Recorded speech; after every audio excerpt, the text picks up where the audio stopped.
So if you're changing your fittings, ensure that if you pick a metal fitting, show your electrician what you've bought and they will advise you accordingly.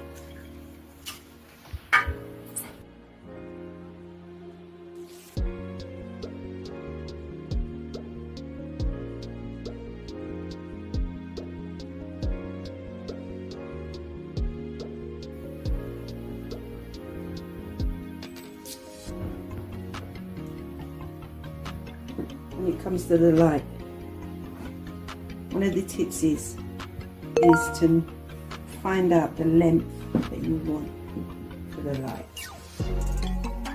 and then cut it accordingly. This customer wants the light similar to the one that was here before. This shade is bigger than this one.